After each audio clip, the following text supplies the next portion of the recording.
Dear student, we will discuss the last topic of the wave chapter optics, polarization of light waves.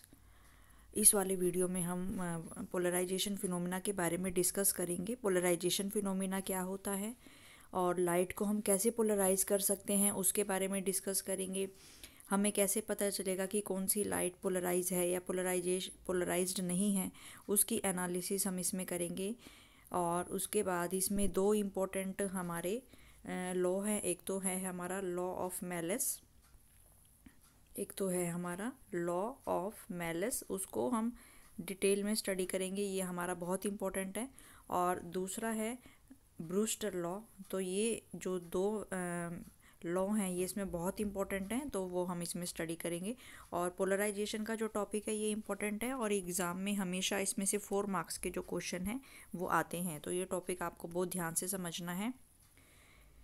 Light is an electromagnetic wave in which electric and magnetic field vectors vary sinusoidally perpendicular to each other as well as perpendicular to the direction of propagation. In an ordinary or unpolarized light, the vibration of electric vector occurs symmetrically in all the possible directions in a plane perpendicular to the direction of the propagation of light. The phenomena of restricting the vibration of electric vector in a particular direction perpendicular to the direction of the wave motion is called the polarization of light. तो सबसे पहले हम यहाँ पे देखेंगे कि जो polarisation का फिनोमिना होता है वो क्या होता है। हमें पता है कि जो हमारी लाइट है वो कैसी वेव होती है। हमारी जो लाइट है वो हमारी इलेक्ट्रोमैग्नेटिक वेव होती है। Light is an electromagnetic wave. Light जो है वेव की तरह ट्रीट करती है और वो इलेक्ट्रोमैग्नेटिक वेव है। और हमें पता है कि जो इलेक्ट्रोमैग्नेटिक वेव है वो एक्सेलरेटेड चार्ज पार्टिकल की वजह से हमारी प्रोड्यूस होती है। और हमें पता है कि इसमें जो हमारी इलेक्ट्रोमैग्नेटिक वेव्स होती हैं, अगर ये हमारी डायरेक्शन ऑफ प्रोपेगेशन है, तो ये अगर हमारा इलेक्ट्रिक फील्ड वेक्टर है अगर हो, तो हमारा जो मैग्नेटिक फील्ड वेक्टर होगा वो इसके परपेंडिकुलर डायरेक्शन में जो है वो प्रोपेगेट होता है। यानी कि जो हमारा इलेक्ट्रिक फील्ड है और जो हमारा मैग्नेटिक फील्ड है वो दोनों एक दूसरे के परपेंडिकुलर हैं।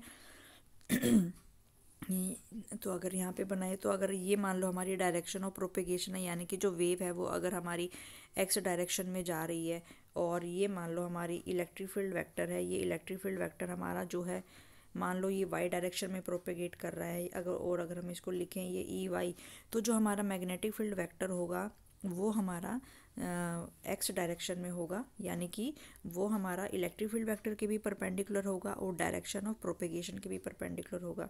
तो अगर हम उसको ऐसे डॉट डॉट डॉट से लगाएं तो इस डायरेक्शन में जो है वो हमारा इलेक्ट्रिक फील्ड वेक्टर होगा यहाँ पे।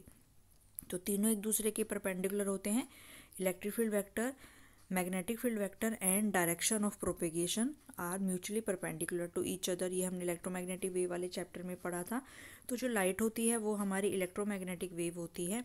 इसमें हमारे इलेक्ट्रिक वेक्टर भी होता है, इसमें जो है हमारा इलेक्ट्रिक वेक्टर भी होता है लाइट के अंदर। इलेक्ट्रिक वेक्टर जिसको हम क्या कहते हैं, इलेक्ट्रिक वेक्टर जिसको हम ई वेक्टर से रिप्रेजेंट करते हैं, यानी कि जो इलेक्ट्रिक फील्ड वाला वेक्टर है उसको हम इलेक्ट्रिक वेक्टर कहते हैं, जिसको ई से रिप्रेजेंट करते हैं।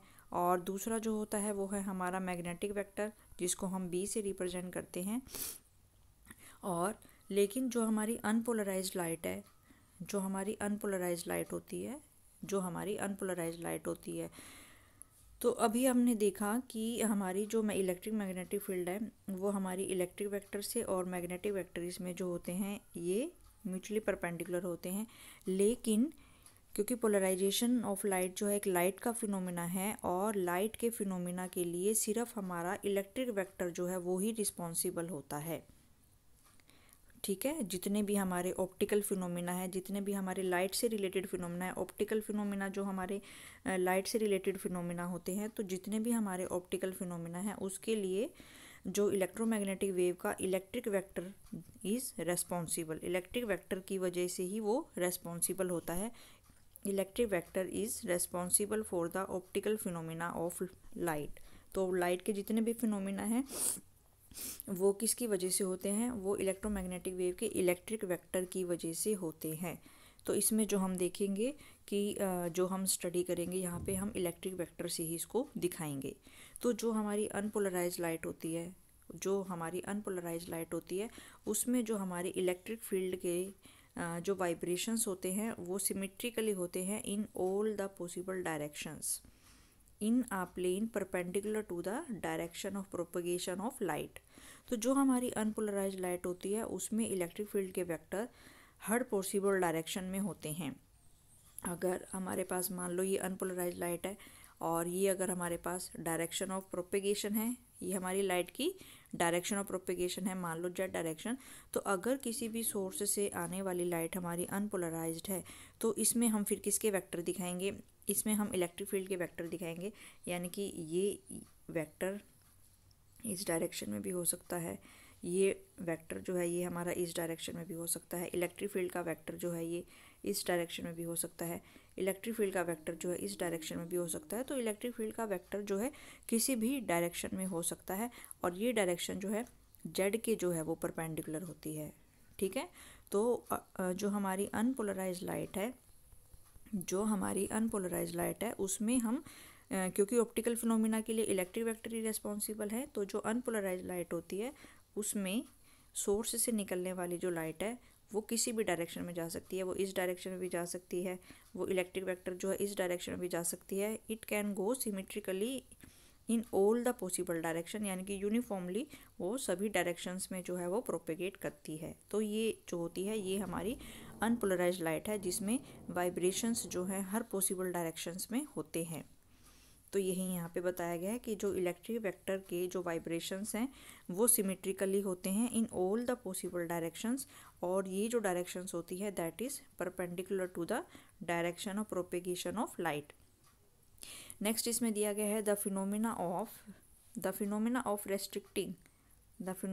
Restricting the vibrations of electric vector in a particular direction perpendicular to the direction of wave motion is called the polarisation of light. यानी कि इसमें अगर हम ये जो अभी हमने देखा कि जो अनपोलराइज लाइट है उसमें जो वाइब्रेशंस हैं वो जो है हर पॉसिबल डायरेक्शंस में जो हमारे हैं वो हर पॉसिबल डायरेक्शन में जो हमारे वाइब्रेशंस हैं, मान लो ये हमारे पास ऐसे वाइब्रेशंस हैं, ये मान लो हमारे पास अनपोलराइज लाइट है और मान लो कि अगर हम क्या करें, ये जो हमारी अनपोलराइज लाइट है अगर हम इसको किसी क्रिस्टल में से क्रॉस करें, कोई हमारा निकोल प्रिज्म का क्रिस्टल है या हमारा कोई कैल्साइट का क्रिस्टल है, और ये मान लो क्रिस्टल है और इसके बीच में से अगर हम यहाँ पे इसके एक्सिस के अलोंग यहाँ पे कट कर दें, इसको क्रिस्टल को इसके एक्सिस के अलोंग हम यहाँ से कट कर दें, तो जब ये अनपोलराइज लाइट इस क्रिस्टल में से क्रॉस करेगी, इस क्रिस्टल में से क्रॉस करने के बाद बाकी सारे वाइब्रेशंस तो इसमें से क्रॉस नहीं हो पाएंगे। तो कौन सा वाइब्रेशंस इसमें से क्रॉस कर पाएगा, इसमें से अगर हम देखें ये वाला वाइब्रेशन भी क्रॉस नहीं कर पाएगा, ये वाला वाइब्रेशन भी क्रॉस नहीं कर पाएगा। क्यों? जो वाइब्रेशन इसके पैरेलल होगा वही जो है इस क्रिस्टल को क्रॉस करके जा सकता है, क्योंकि हमने जो कट लगाया है, हमने जो स्लिट लगाई है, कट लगाया है, वो इसके अलोंग लगाया है। तो इस वाले क्रिस्टल में से वही वाले वाइब्रेशंस क्रॉस करेंगे जो कि इसके पैरेलल है। तो यानी कि हमें जो यहाँ पे लाइट मिलेगी, हमें यहाँ पे ऐसी लाइट मिलेगी, ये हमें वाइब्रेशंस जो मिलेंगे इस तरीके से मिलेंगे। और अगर मान लो ये हमारी डायरेक्शन ऑफ प्रोपेगेशन है तो इस तरीके से हमें यहाँ पे ये लाइट मिलेगी। तो ये वाली जो लाइट होती है, ये लाइट जो होती है ये आपकी पोलराइज लाइट होती है। ठीक है, तो इसी को ही हम पोलराइजेशन कहते हैं कि कुछ जो वाइब्रेशंस हमारे इलेक्ट्रिक वेक्टर के हर पॉसिबल डायरेक्शन में जा रहे थे, हमने किसी भी मेथड से या तो उसको क्रिस्टल में से क्रॉस करके या उसको पोलरॉइड में से क्रॉस करके या उसको पोलराइज़र में से क्रॉस करके हमने क्या किया कि उसके जो वाइब्रेशंस थे, केवल कुछ वाइब्रेशन एक पर्टिकुलर डायरेक्शन के जो है वाइब्रेशंस हैं उसको हमने ले लिया, तो बाकी सारे वाइब्रेशंस जो हैं उसको हमने रेस्ट्रिक्ट कर दिया है किसी भी मेथड से। इसी फिनोमिना को हम क्या कहते हैं, इसी फिनोमिना को हम पोलराइजेशन ऑफ लाइट कहते हैं। तो यही फिनोमिना हमारा पोलराइजेशन ऑफ द लाइट है, the phenomena of restricting the vibrations of light और electric vector in a particular direction perpendicular to the direction of wave motion is called the polarisation of light. तो light के जो vibrations हैं, electric field vector के जो vibrations है वो हर possible direction में से जा रहे थे, लेकिन जब हम उसको किसी क्रिस्टल में से क्रॉस करते हैं तो उसमें से केवल वही वाइब्रेशन जाएंगे जो कि उसके पैरेलल होगा। तो इस तरीके से हमने जो इलेक्ट्रिक वेक्टर है उसके वाइब्रेशंस को हमने क्या कर लिया है, रेस्ट्रिक्ट कर लिया है। इसी फिनोमेना को हम पोलराइजेशन ऑफ लाइट कहते हैं। Next is the plane of vibration and तो प्लेन ऑफ वाइब्रेशन यहाँ पे फिर हमें दिया गया है प्लेन ऑफ वाइब्रेशन क्या होगा, the plane containing the direction of vibration of electric vector and direction of propagation of light is called the plane of vibration.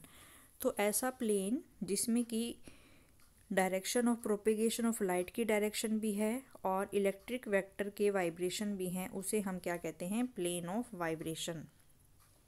ठीक है, तो ऐसा प्लेन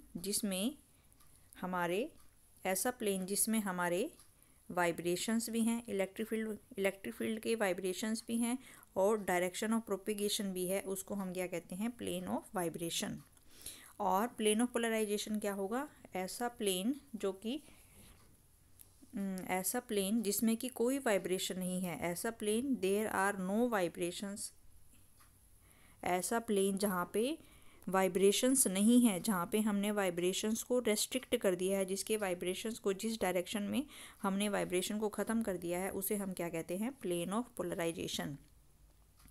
ठीक है, तो फिर यहाँ पे हमने बताया कि the plane containing the direction of propagation of light perpendicular to the plane of vibration is called the plane of polarization। तो अगर यहाँ पे हम देखें इस तरीके से, ये हमें इस फिगर में दिखाया गया है, यहाँ पे इसमें हमें तीनों चीज़ें दिखाई गई हैं। यहाँ पे हमें प्लेन ऑफ वाइब्रेशन भी दिखाया गया है, प्लेन ऑफ पोलराइजेशन भी बताया गया है और प्लेन पोलराइज्ड लाइट के बारे में भी बताया गया है। तो यहाँ पे सबसे पहले अगर हम देखें यहाँ पे जो हमारी डायरेक्शन ऑफ प्रोपेगेशन है वो कौन सी है, तो ये जो है ये हमारी डायरेक्शन ऑफ प्रोपेगेशन है और ये हमें कौन सी लाइट गिवन है, ये हमारी प्लेन पोलराइज्ड लाइट है। यानी कि इसमें जो हमें वाइब्रेशंस मिले हैं, किसी भी हम मेथड से हमने क्या कर लिया है, इसको हमने किसी भी क्रिस्टल में से क्रॉस करा के या किसी स्लिट में से क्रॉस करा के हमें ये जो लाइट मिली है, ये लाइट हमारी प्लेन पोलराइज्ड लाइट है। ये जो लाइट है हमारी, ये प्लेन पोलराइज्ड लाइट है। ठीक है, फिर हमारा ऐसा प्लेन जिसमें कि प्लेन ऑफ वाइब्रेशन, जिसमें कि हमारे इलेक्ट्रिक फील्ड के वाइब्रेशंस हैं और डायरेक्शन ऑफ प्रोपेगेशन है। तो अगर हम ये वाला जो प्लेन होगा हमारा ABCD, तो ये जो हमारा ABCD वाला प्लेन है, इस प्लेन के अंदर हमारे इलेक्ट्रिक फील्ड के वाइब्रेशंस भी हैं और ये डायरेक्शन ऑफ प्रोपेगेशन भी है। ये वाली जो है ये डायरेक्शन ऑफ प्रोपेगेशन है। तो इस वाले प्लेन के अंदर हमारे पास ये इलेक्ट्रिक फील्ड के वाइब्रेशंस भी हैं और ये डायरेक्शन ऑफ प्रोपेगेशन भी है। तो इस वाले प्लेन को जिसमें कि इलेक्ट्रिक फील्ड के वाइब्रेशंस हैं और डायरेक्शन ऑफ प्रोपेगेशन है, इसको हम क्या कहेंगे, प्लेन ऑफ वाइब्रेशन। तो ये वाला जो प्लेन होगा, तो जो हमारा ABCD है, ये हमारा क्या है, ये हमारा प्लेन ऑफ वाइब्रेशन है। और प्लेन ऑफ वाइब्रेशन के परपेंडिकुलर जो प्लेन होगा, प्लेन ऑफ वाइब्रेशन के परपेंडिकुलर जो प्लेन होगा, प्लेन ऑफ वाइब्रेशन के परपेंडिकुलर यानी कि ABCD के परपेंडिकुलर जो प्लेन है, जिसमें तो प्लेन ऑफ वाइब्रेशन के परपेंडिकुलर जो प्लेन है, अगर हम यहाँ पे इसके परपेंडिकुलर एक प्लेन बना दें, तो ये है हमारा, ये प्लेन हो गया EFGH। तो ये वाला जो प्लेन होगा, this plane which is perpendicular to the plane of vibration is known as the plane of polarisation. तो ऐसा प्लेन जिसमें कि कोई भी वाइब्रेशन नहीं है, तो ये जो हमारा EFGH वाला प्लेन है, जो कि प्लेन ऑफ वाइब्रेशन के परपेंडिकुलर होता है, उसको हम क्या कहते हैं, प्लेन ऑफ पोलराइजेशन। क्योंकि इस वाले प्लेन में हमारे पास कोई भी वाइब्रेशन यहाँ पे नहीं है। तो ये होते हैं हमारे पास प्लेन ऑफ वाइब्रेशन और प्लेन ऑफ पोलराइजेशन। तो प्लेन ऑफ वाइब्रेशन हमारे पास वो प्लेन होता है जिसमें हमारे पास इलेक्ट्रिक फील्ड वेक्टर के वाइब्रेशंस होते हैं और डायरेक्शन ऑफ प्रोपिगेशंस होती हैं। और प्लेन ऑफ पोलराइजेशन वो प्लेन होता है जहाँ पे कोई भी वाइब्रेशंस नहीं होती या जिस डायरेक्शन में हमने वाइब्रेशन को रेस्ट्रिक्ट कर दिया है। तो ये डायग्राम आपको देखना है। इसमें नेक्स्ट है फिर what are the polaroids. What are the polaroids, तो इसमें हम पोलरॉइड्स के बारे में देखेंगे। What are the polaroids. Polaroid is a material which can polarize light. तो पोलरॉइड हमारा एक ऐसा मटीरियल होता है जो कि लाइट को पोलराइज कर सकता है। Tourmaline is a naturally polarising material. Tourmaline is a naturally polarising material. These are now artificially made. They are also used for the identification of a given light, whether the light is polarized or unpolarized. A Polaroid on which the unpolarized light is incident is called the A Polaroid on which the unpolarized light is incident is called the polarizer, and on which the polarized light is incident is called the analyzer. तो polariser हमारा एक ऐसा material होता है। Polariser, ये Polaroids क्या होते हैं? पोलरॉइड हमारे एक ऐसे मटेरियल होते हैं जो कि लाइट को क्या कर सकते हैं? लाइट को पोलराइज कर सकते हैं, यानी कि उसमें जो इलेक्ट्रिक फील्ड के वाइब्रेशंस हैं उसको एक पर्टिकुलर डायरेक्शन में जो है उसको रेस्ट्रिक्ट कर सकते हैं। तो ये जो पोलराइड होते हैं, जो हमारा टर्मोलिन क्रिस्टल है, टर्मोलिन का जो क्रिस्टल है वो भी हमारा एक पोलरॉइड है और ये नेचुरली अकरिंग पोलराइज्ड है। ये नेचुरली अकरिंग हमारा पोलराइजिंग मटेरियल है। और कुछ जो पोलरॉइड है उनको हम आर्टिफिशियली भी बनाते हैं, लेकिन जो हमारा टर्मोलिन का क्रिस्टल है ये हमारा नेचुरली अकरिंग पोलराइजिंग मटेरियल है। तो जब भी इसके ऊपर कोई भी हम अनपोलराइज्ड लाइट गिराते हैं तो इसमें से जो लाइट निकल के आती है वो हमारी पोलराइज्ड होती है। इनका फिर इस्तेमाल कहाँ पे किया जाता है? दे आर यूज्ड, इनको जो हम यूज़ करते हैं मेनली इनका जो फंक्शन होता है, they are used for the identification of given light. किसी भी लाइट को हम आइडेंटिफाई करने के लिए इसका इस्तेमाल करते हैं कि वो लाइट हमारी पोलराइज्ड है या पोलराइज्ड नहीं है।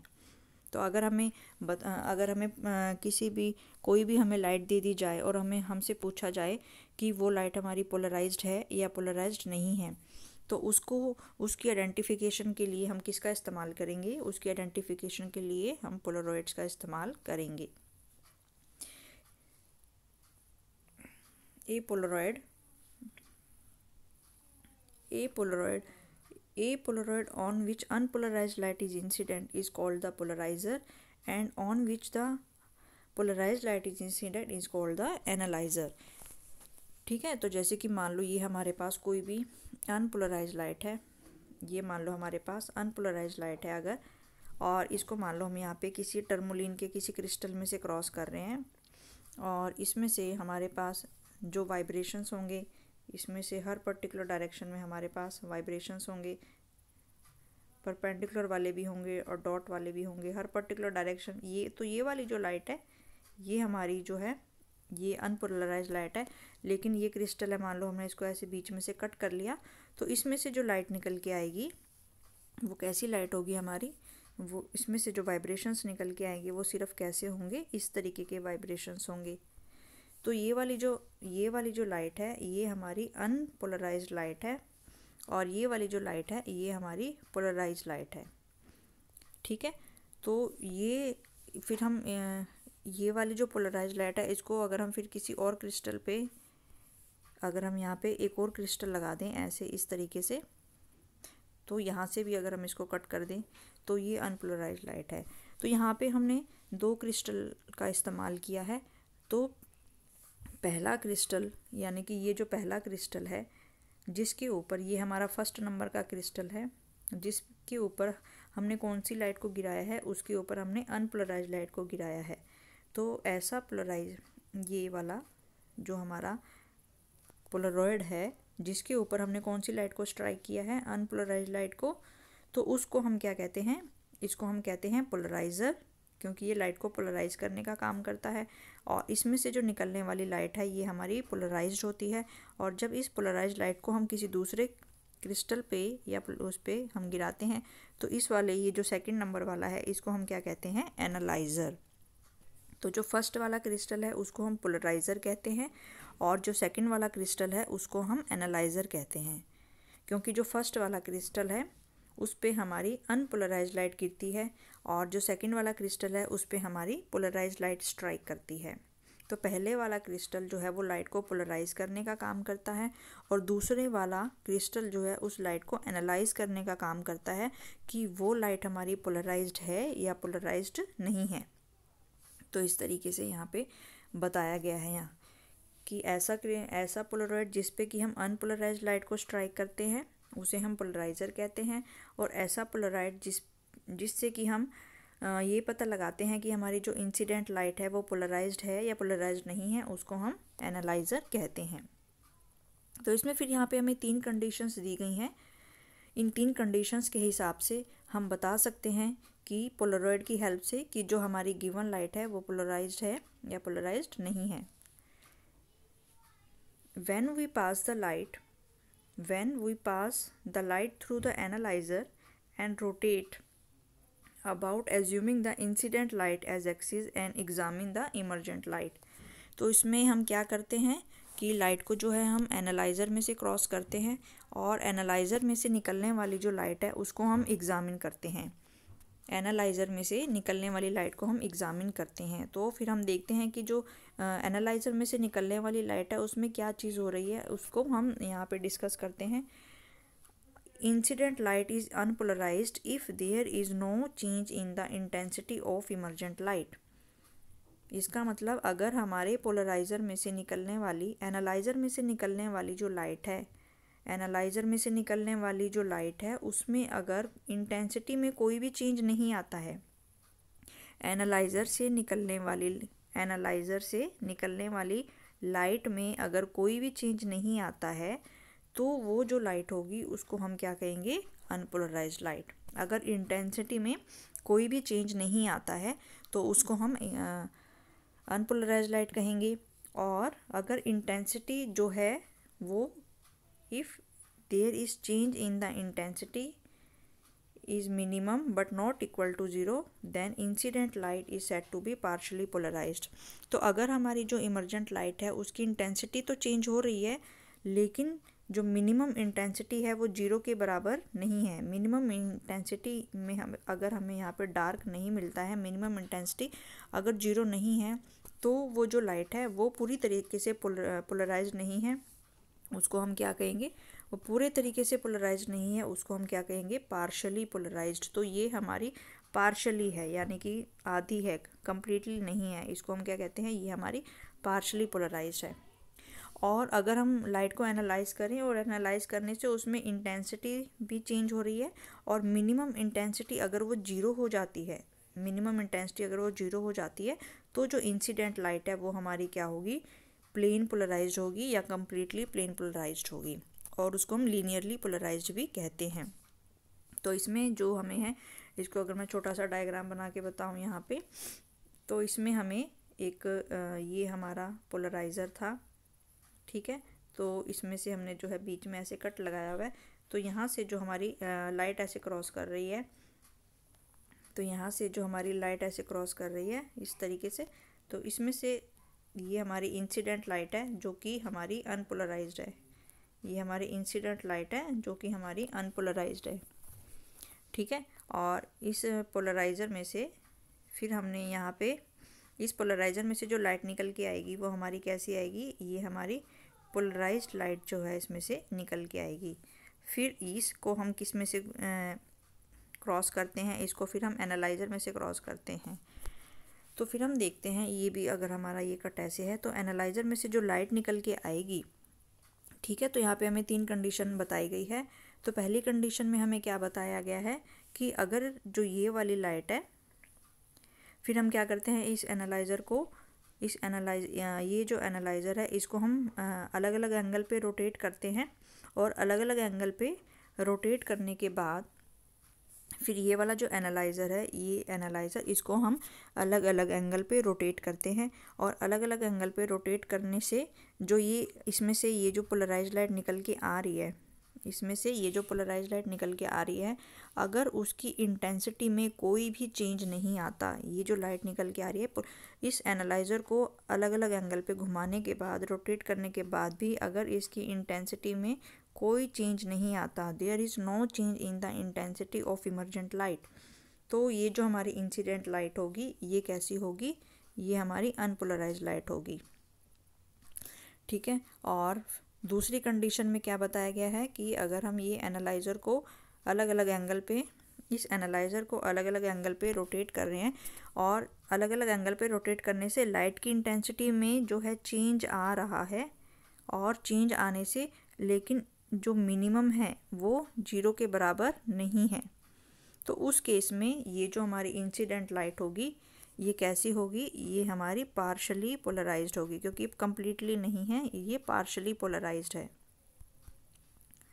और थर्ड कंडीशन में क्या है कि अगर हमारे पास ये जो लाइट है, इसको एनालाइज़र को अगर हम घुमाएं, यहाँ पे इस एनालाइज़र को अगर हम अलग अलग एंगल पे रोटेट करें और इसमें से निकलने वाली ये जो लाइट है इसमें चेंज हो रहा है, और जो मिनिमम है वो किसके बराबर है, 0 के बराबर है, यानी कि हमें यहाँ पे एक डार्क भी मिलता है, तो उस केस में जो हमारी ये इंसिडेंट लाइट है ये कैसी होगी हमारी, ये हमारी प्लेन पोलराइज्ड होगी। ठीक है, इसको हम क्या बोलेंगे, हमारी जो लाइट होगी वो प्लेन पोलराइज्ड होगी, या इसको हम ऐसे भी बोल सकते हैं लीनियरली पोलराइज्ड। तो इसके 3 नाम होते हैं, इसको हम प्लेन पोलराइज्ड भी बोल सकते हैं, लीनियरली पोलराइज्ड भी बोल सकते हैं, और कम्प्लीटली प्लेन पोलराइज्ड लाइट भी हम इसको बोल सकते हैं। तो ये फंक्शन हमारा था पोलरॉइड्स का। तो पोलरॉइड्स हमारे ऐसे मटेरियल होते हैं जो कि लाइट को पोलराइज करने का काम करते हैं, और इसकी हेल्प से हम ये फाइंड आउट कर सकते हैं कि कोई भी जो लाइट है वो हमारी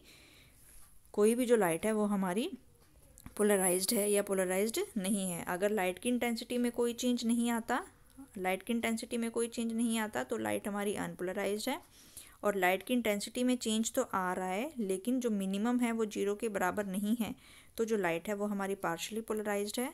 और अगर लाइट की इंटेंसिटी में चेंज आ रहा है और मिनिमम 0 के बराबर है, तो इंसिडेंट लाइट जो होती है उसको हम प्लेन पोलराइज्ड या लीनियरली पोलराइज्ड या कम्प्लीटली प्लेन पोलराइज्ड लाइट उसको हम कहते हैं। यहाँ पे फिर कुछ यूजेस जो हैं दिए गए हैं, यूज़ ऑफ पोलरॉइड्स।